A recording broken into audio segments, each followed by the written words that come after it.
₹4,500 कोटी। जर तुम्हाला उद्याच ₹4,500 कोटी भेटणार असतील, परंतु त्याच्या मोबदल्यामध्ये 450 पेक्षा जास्त लोकांचा जीव जर मागितला असेल आणि तेही तुमच्या डोळ्यासमोर हा जीव घेण्यात येणार असेल, तर तुम्ही हे ₹4,500 कोटी स्वीकारताल का? हे ₹4,500 कोटी तुम्ही घेताल का? हे एक मोठा प्रश्न आहे. तर अशीच काहीतरी कथा एका कोरियन सिरीजची आहे, ज्याचं की नाव आहे स्क्विड गेम. स्क्विड गेम ही सध्या जगामधली सगळ्यात मोस्ट पॉप्युलर सिरीज आहे, वेब सिरीज आहे असं आपण म्हणू शकतो. त्याचा सेकंड सीझनविषयी मी एक पोल देखील टाकला होता, ज्यामध्ये खूप साऱ्या जणांचं मत आलं की नक्कीच याचा रिव्ह्यू आणा.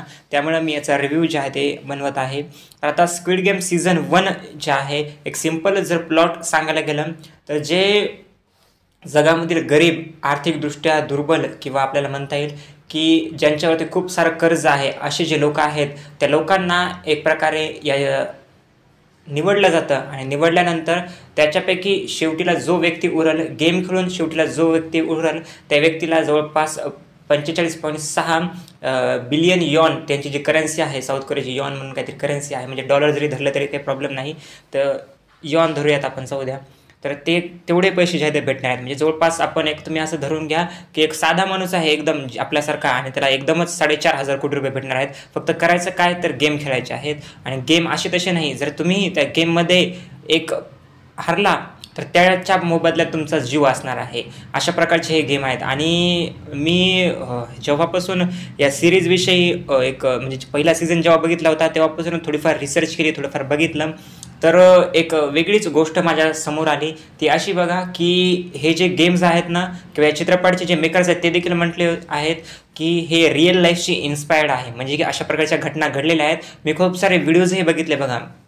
एका व्हिडिओमध्ये तर असं म्हटले की हे जे गेम्स आहेत, अशा प्रकारच्या गोष्टी एका ठिकाणी होत होत्या आणि लोकांना अशा प्रकारे मारलं जात होतं, त्यांच्यावरती अशा प्रकारे अत्याचार केले जात होते.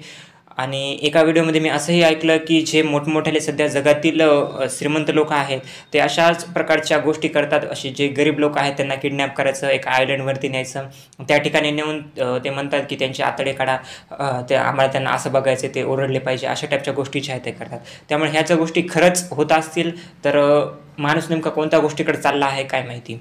तर आता सेकंड सीझन जर रिव्ह्यू करायला गेलं ना मित्रांनो, तर पहिल्या सीझनपेक्षा थोडाफार कुठेतरी कमी पडताना दिसतो, कारण की गेम्स जे आहेत जवळपास 3च गेम या सीझनमध्ये आहेत. परंतु सेकंड सीझन जे आहे नक्कीच आपल्याला डिसअपॉइंट कुठंच करत नाही. तोही पहिल्या सीझनसारखाच एक चांगलं एंटरटेनमेंट आपल्याला देतो. गेम बघायला आताही मजा येते, परंतु शेवटीला जे त्यांनी एक क्ल्यू सोडलेला आहे बघा, शेवटीला एक अर्धवट गोष्ट सोडलेली आहे. त्याची हिंट अशी आहे की तिसरा सीझनही याचा येणार आहे. असं म्हणत आहे की 2025ला याचा तिसरा सीझनही येणार आहे. मी तरी एक्सायटेड आहे बघा.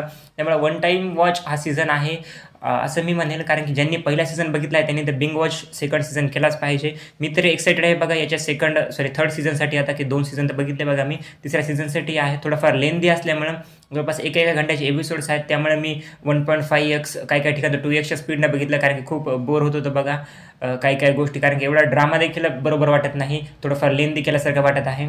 आणि आता मेन गोष्ट म्हणजे की खरंच आपण जे मुद्दा मी म्हटलं होतं की पैसा खरंच एवढा इम्पॉर्टंट आहे का बघा. मी खरं तर सांगायला गेलं तर जगण्यासाठी, बाकीच्या गोष्टी करण्यासाठी हे सिरीज बघितल्यानंतर तरी मला खूप असं अलगच फिलिंग आली बघा. इम्पॉर्टंट आहे, मी नाही म्हणत नाही, जगताना माणसाला प्रत्येक वळणावरती पैसा लागतो, परंतु माणसाच्या जीवापेक्षा तरी एखादी गोष्ट मोठी नसते असं मला तरी वाटतं बघा. पैसा कमवा पण त्यासोबतच लोकही कमवा, माझं असं म्हणणं आहे बघा. पैसे तर आपण आज नाही उद्या कोणत्या ना कोणत्या मार्गाने 5-10 हजार महिना तर कुणीही कमवतं बघा, परंतु जेव्हा गोष्ट येते प्रेमाची, जेव्हा गोष्ट येते लोकांना मिळवण्याची किंवा लोकांसोबत राहण्याची, तेव्हा पैसाही कामीला येत नाही बघा.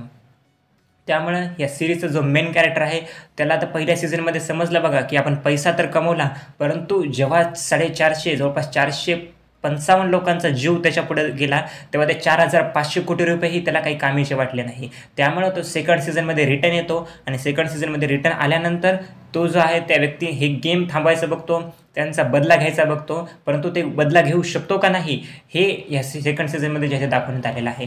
मी तरी म्हणेल की पैशापेक्षाही खूप साऱ्या गोष्टी वेगळ्या आहेत बघा, नक्कीच इम्पॉर्टंट आहे. त्यापेक्षा खूप साऱ्या गोष्टी महत्त्वाच्या आहेत, त्याही कमवा, पैसाही कमवा, कारण की सध्याच्या जगामध्ये लोक पैशाशिवाय माणसाला विचारत नाहीत बघा. माणसाची किंमत पैशावरून ठरवली जात आहे. त्यामुळं तुम्ही देखील हा सीझन बघा मी असं म्हणेल आणि तुम्हाला सीझन कसा वाटला व कसा नाही नक्की मला कमेंट सेक्शनमध्ये कळवा. थँक्यू.